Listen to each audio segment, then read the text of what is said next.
welcome to another episode of Recovery Stories.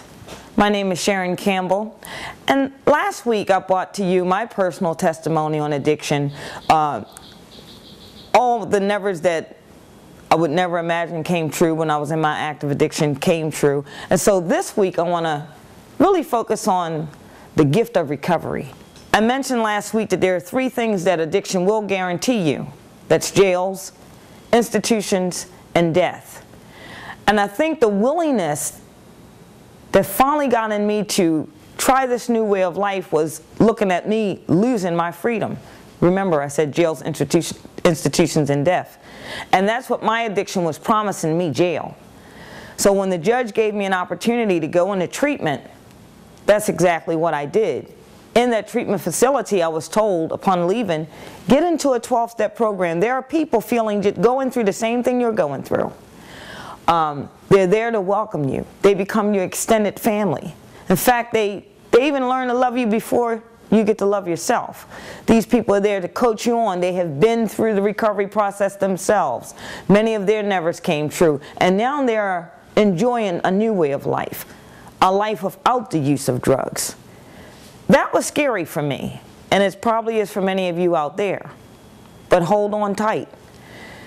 We know that as children we have to learn to follow direction. And that's what life really is for me, following direction. But in recovery, we follow good orderly direction. There were many of the 12-step programs live by 12 principles. 12 principles that most of us should live by anyway. But they tell us that if we follow these simple 12 steps, one day at a time, one step at a time, that we could become responsible, productive, and loving members of society. And that's something that I wanted all along. But being addicted to the drug, being consumed of the thoughts of using constantly, I didn't have room to find out about how life really should be. And it was very scary for me.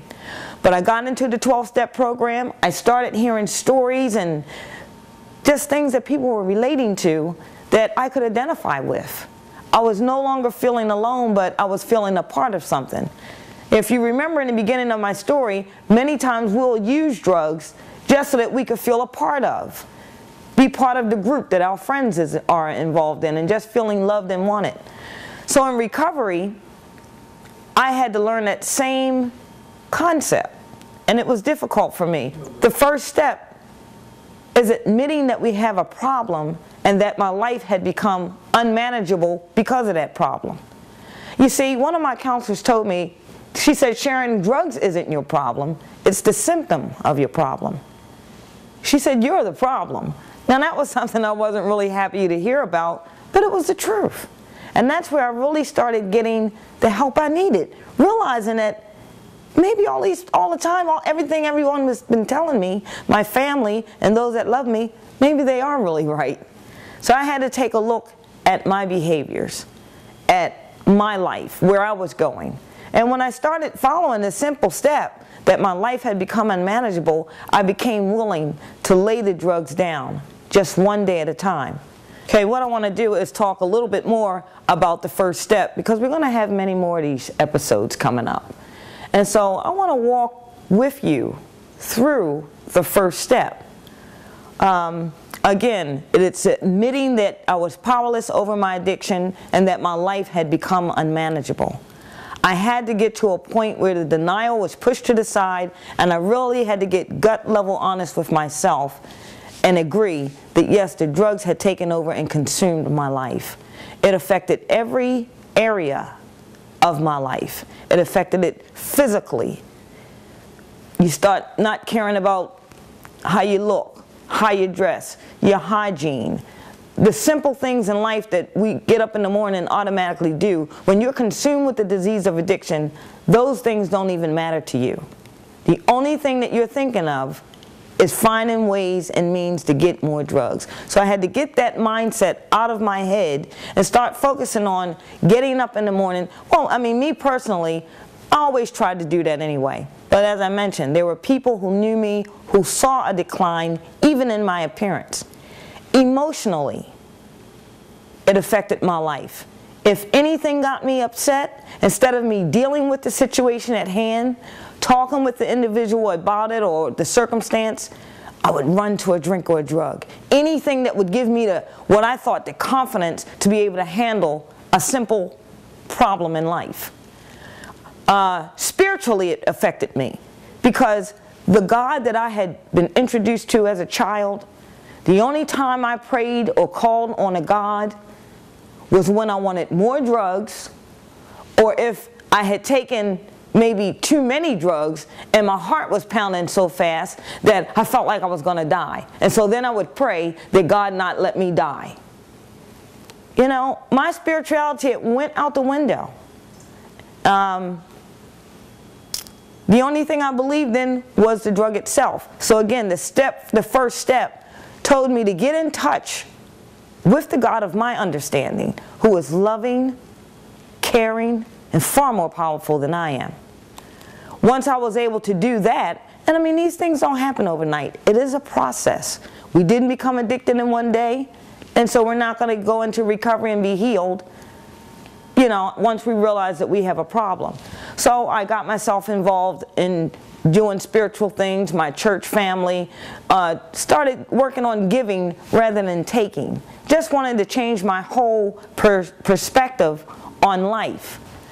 Now, also in this first step, when I went to the 12-step program, they tell you to try to get a sponsor.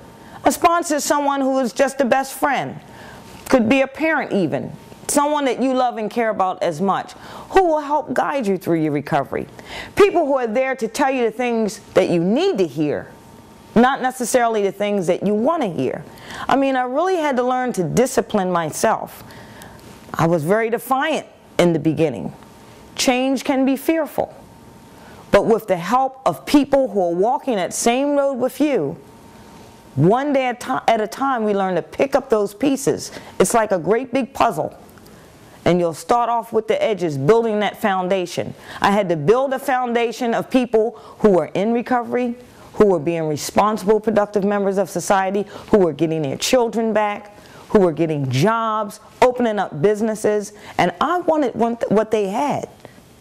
As I began to meet more people into the program, they told me to get what they call a service position.